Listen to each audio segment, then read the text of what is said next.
Bem-vindo à Bíblia de Estudo comentada em áudio.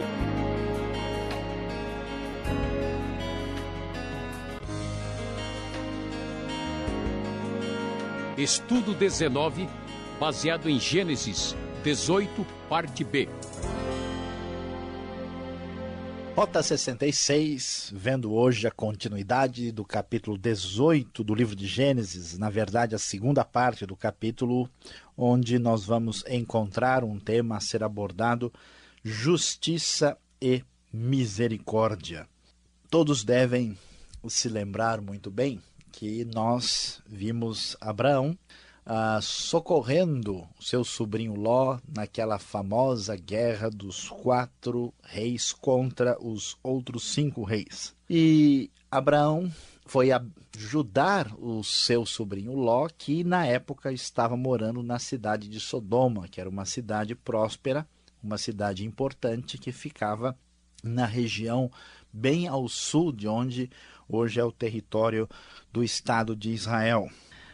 E então nós vamos, neste capítulo 18, nesta segunda parte do capítulo, encontrar a história de que Deus fala para o seu servo Abraão que a cidade de Sodoma vai receber castigo e punição. E então Abraão começa a interceder e conversa com Deus. E há muitas coisas interessantes e importantes que desfilam nas palavras deste texto. Em primeiro lugar, é impressionante observar que Abraão realmente aparece como alguém que tem muita comunhão com Deus.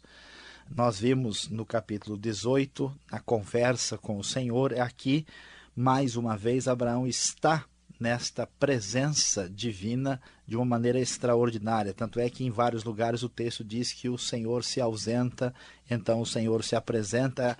Não é possível que o ser humano viva de maneira adequada sem uma relação aprofundada com o seu Criador. Abraão tem esta conversa, esse diálogo, essa presença divina constante, próximo a ele mesmo.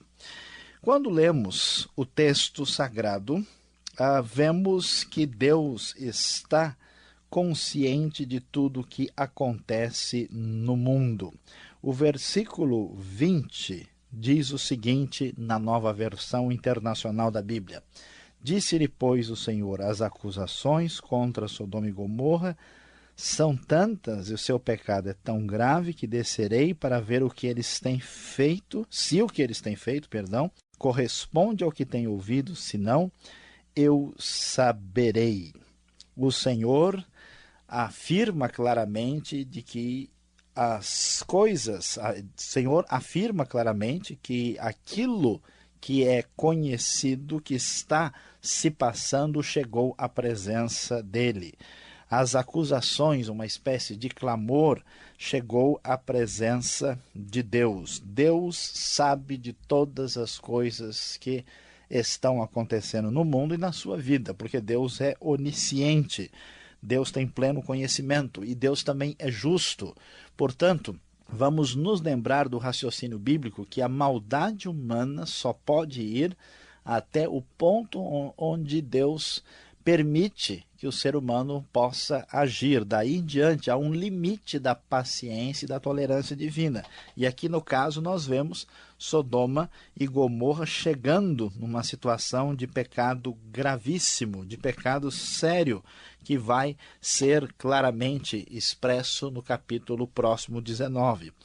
E então o texto bíblico nos diz que Abraão chegou para falar com Deus sobre o assunto. No versículo 23, o texto nos diz, na NVI, que ele aproximou-se dele e disse: exterminarás o justo com o ímpio.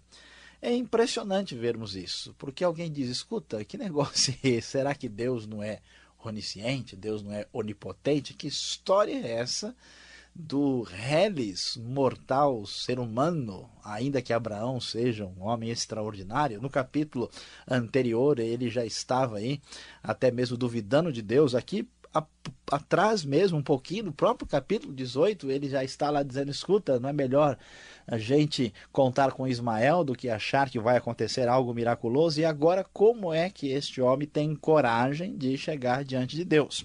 É muito importante entender que o Deus da Bíblia, além de ser um Deus distanciado, grandioso e poderoso, ele é absolutamente amorável, um Deus que ouve a palavra daquele que está em aliança com ele. Abraão fala com Deus, mas com reverência, ele respeita a Deus, ele não vai conversar com Deus de uma maneira absolutamente afrontosa, mas ele baseia o seu questionamento na própria justiça divina. Então ele sabe quem Deus é, ele sabe que Deus não é um déspota horroroso que faz aquilo que bem entende e que não há nenhuma explicação para o que ele faz. Não é bem assim. Deus é justo e Deus é bondoso. Como é que ele pode fazer uma coisa dessa? E Abraão então vai apresentar o seu argumento. Senhor, o senhor vai matar o justo com o ímpio? E ele começa a argumentar. E aí ele faz algo interessante. Ele começa com 50 pessoas e vai prosseguindo pelo capítulo todo. No final do capítulo 18, ele chega para Deus e pergunta se tivermos ali na cidade pelo menos 10 justos. Então ele vai como que numa espécie de atitude comercial, ele vai pechinchando, né, o número de justos. Começa com 50, vai diminuindo para 45, 40, daqui a pouco está em 20, termina com 10, dizendo, Deus, o Senhor é justo e jamais vai matar o justo junto com o perverso e o ímpio. E então, se tivermos 50, será que, mais uma vez, ó Deus, me permita, né? Em nenhum momento o Senhor se ira contra Abraão. Deus é um Deus que permite o questionamento, preste bem atenção, permite a reflexão, permite a análise, a avaliação das coisas. E então Deus conversa com ele. E Deus afirma, olha Abraão, eu sou absolutamente justo, você tem razão, se nós encontrarmos 50, a cidade será poupada, se encontrarmos 45, 40 e vai, Deus diz, por amor aos 10, no versículo 32, eu não destruirei a cidade. Ou seja, na verdade, Abraão, saiba que eu decidi trazer o julgamento, eu decidi observar o que está acontecendo, eu decidi verificar a situação, o julgamento de fato vai chegar no capítulo 19, porque não há dúvida, a maldade tomou conta de Sodoma e de Gomorra como um câncer, como uma espécie de mal que se propaga de maneira absolutamente terrível, dominou toda a cidade e, na verdade, não havia mais justos em Sodoma. Apenas Ló era o único justo com os seus familiares. E até a Bíblia vai nos mostrar no Novo Testamento que, apesar da sua fragilidade, Ló sentia duramente esta vida de injustiça e de maldade que havia em Sodoma. Portanto, nós vamos observar que o texto nos mostra como Deus é justo e, ao mesmo tempo, a misericórdia divina se manifesta no coração de Abraão, que cresceu e se desenvolveu com Deus, e esta misericórdia provoca uma das coisas mais importantes que agrada a Deus na vida de uma pessoa, é a oração, é a intercessão, ou seja, Abraão intercede com o sentimento que vem de Deus em favor daquela cidade tão perdida e tão fragilizada por causa do pecado. Então, nós vamos observar aqui nesse texto o surgimento de um tema que é um dos mais relevantes da história da fé, que é a questão da intercessão e da oração. Nós vamos descobrir, por exemplo, que Abraão, no capítulo 20, logo adiante, vai ser chamado de profeta. Profeta, nesse contexto de Abraão, tem exatamente o sentido de intercessor. A intercessão, a oração, ela é absolutamente misteriosa. Quando pensamos em orar, surge uma dúvida, ou talvez muitas dúvidas na nossa mente, Porque, na verdade, a oração não faz sentido. A oração é algo que não consegue ser compreendida pela lógica humana. Por quê? Deus é onisciente, Deus é onipotente, Deus tem o poder sobre tudo e conhece tudo. Então, por que eu preciso informá-lo a respeito de alguma coisa? E, além do mais, pedir. Como é que eu vou pedir para quem já sabe e sabe como conduzir? Até é perigoso, porque eu posso pedir algo que não está certo, eu posso pedir de maneira inadequada. Como funciona isso? Naturalmente, Deus poderia dispensar o ser humano na prática da oração. Deus poderia dispensar o ser humano, mas há algo no coração de Deus que tem a intenção de que nós venhamos a ser canais da manifestação da bênção divina. Então, a oração, a intercessão, tem um poder especial de produzir grandes bênçãos na nossa vida e, ao mesmo tempo, de Deus mudar circunstâncias, agir na história por intermediação do seu servo do justo. Esse é um mistério surpreendente. A oração nunca vai ser completamente compreendida, mas ela é um dos maiores sinais de espiritualidade, de dependência de Deus. E à medida que uma pessoa ora de verdade, ela comprova que ela está tendo um relacionamento de qualidade com o próprio Deus. Nós vamos observar na vida de Abraão e de outras pessoas que desenvolvem uma fé especial com Deus nas Escrituras Sagradas, o fato de que eles crescem, eles se modificam, eles se tornam íntimos de Deus, amigos de Deus e com o coração de Deus através da prática da oração, da prática da intercessão. E aí vem a grande realidade especial, que a oração, mais do que mudar as circunstâncias, o grande benefício é mudar a nós mesmos para que nos tornemos mais parecidos com o nosso Deus.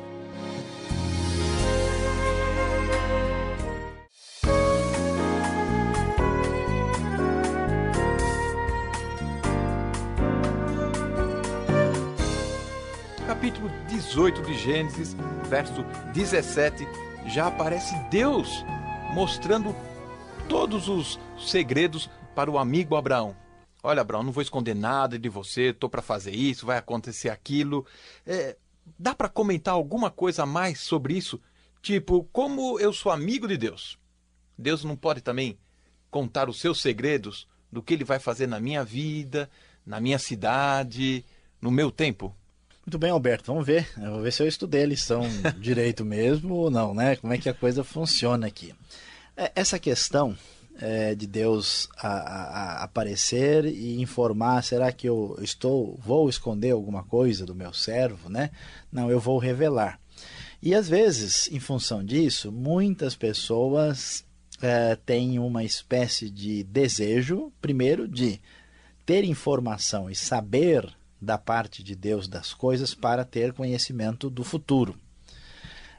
E também até para uma espécie de invasão, né, na própria divindade, porque se eu tiver o conhecimento a respeito do próprio Deus, eu vou estar numa situação diferenciada. Já pensou que bom, eu já vou invadir o futuro, saber que números eu vou jogar na loteria para ganhar? Exatamente. Tem gente que procura na Bíblia algo para, né, se antecipar, né?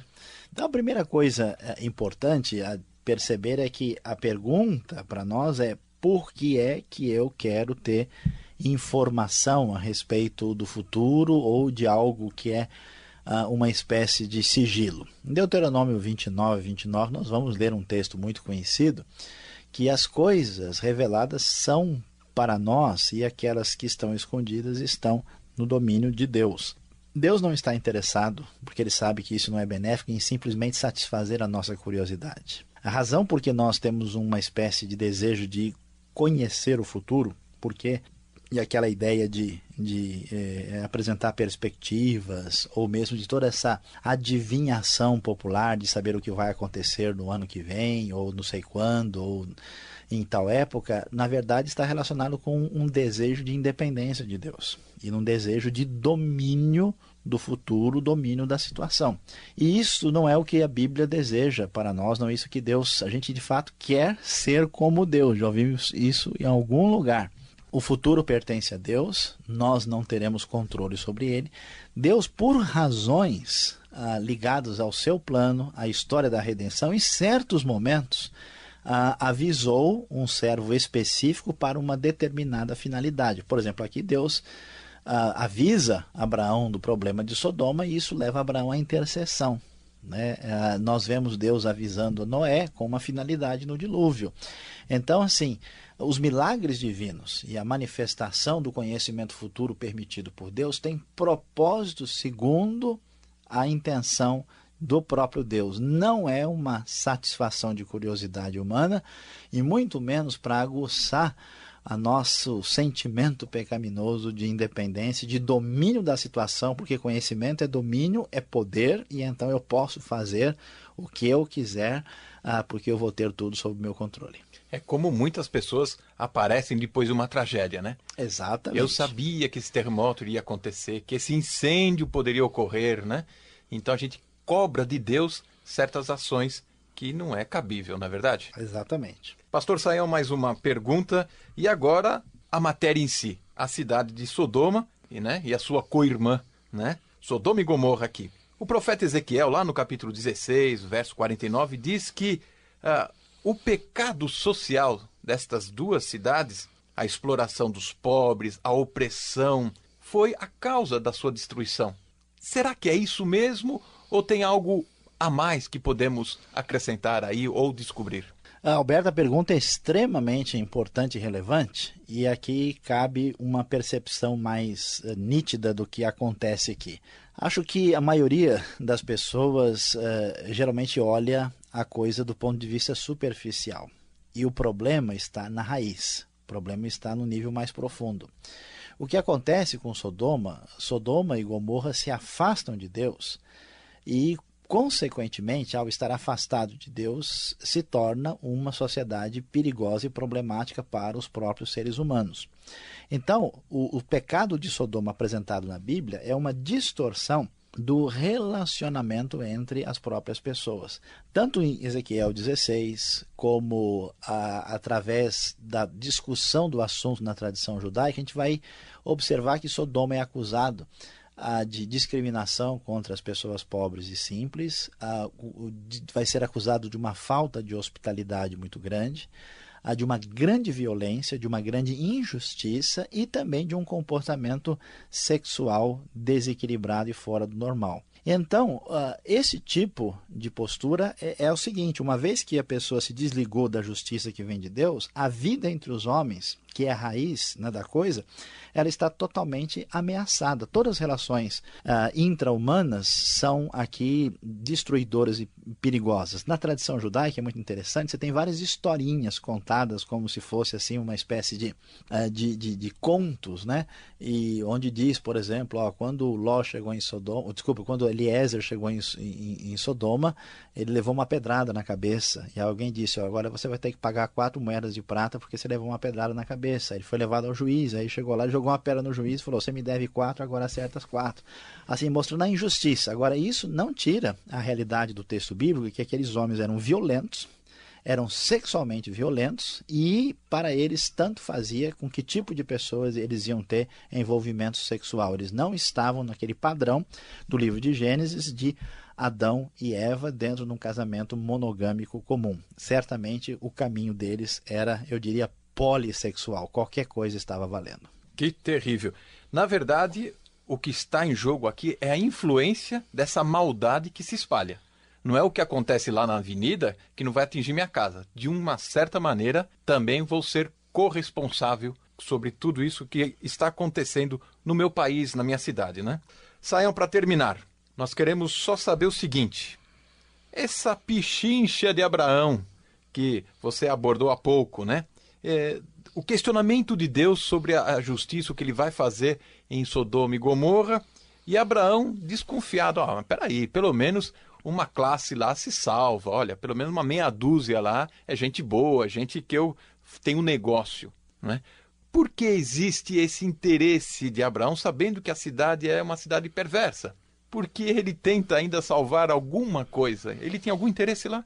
Olha, Alberto, eu acho que a questão não é assim absolutamente este ponto fundamental que está em vista no texto. Apesar de que, claro, o Ló, ele tinha uma grande simpatia, apesar dos problemas, né, pelo Ló, tanto é que ele se desdobrou, pegou, né, os seus melhores guerreiros, foi libertar o Ló, então ele tinha uma simpatia pelo o sobrinho e queria, né, o bem-estar de Ló. Mas a questão fundamental que está por trás desse texto é que a gente às vezes fica revoltado e chateado com Deus, porque a gente imagina, não, Deus acho que não está fazendo a coisa devidamente. Então, quando Deus anuncia o juízo, Abraão, de certa forma, diz, mas será que Deus realmente sabe o que está acontecendo aí? Puxa vida, afinal de contas, olha, eu tenho um sobrinho lá, entendeu? Ele é gente boa. Os assessores de Deus não estão trabalhando direito, né? Tem algum problema. Vamos bombardear uma cidade dessa? No mínimo, uns 50 justos tem lá.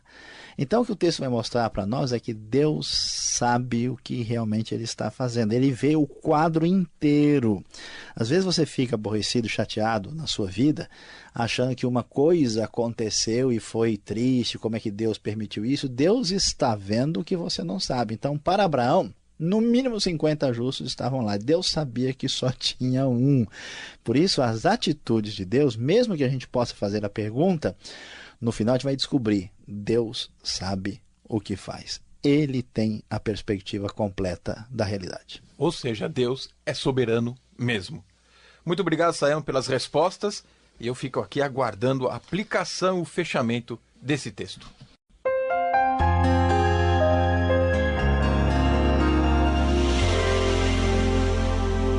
Depois de tudo que aprendemos na famosa história da intercessão de Abraão pela cidade de Sodoma, quando ele chega diante de Deus pedindo clemência, misericórdia, um dos elementos mais importantes para apresentarmos como aplicação para a nossa vida é a sinceridade necessária no relacionamento com Deus. Qual é o problema que surge na nossa vida? Muitas vezes, quando nós não conseguimos equacionar a realidade da fé com a realidade da nossa vida, nós temos dúvidas, problemas e dificuldades e, portanto, nos esfriamos e fazemos de conta que está tudo bem. Não faça isso. Coloque as suas ansiedades diante de Deus, apresente os seus questionamentos, veja como Abraão, mesmo sem ter o quadro completo da realidade, mesmo chegando diante de Deus fazendo um questionamento, ele abre o coração com sinceridade. É melhor ter um descompasso com uma pessoa com sinceridade do que uma amizade superficial cheia de segredos perturbadores. Quando alguém se relaciona com Deus superficialmente, fazendo de conta que está tudo bem, essa pessoa está espiritualmente doente. A pessoa saudável espiritualmente não é a pessoa que diz que está tudo certo, que não tem dúvida, que ele já sabe de tudo. Mas não, é a pessoa que abre o coração e diz, Deus, como assim? Por que isso? Como é que funciona? Não, mas não entendo. Essa pessoa está jogando limpo com Deus. Essa pessoa é verdadeira, sincera e legítima. Este é o procedimento que você deve ter na sua vida.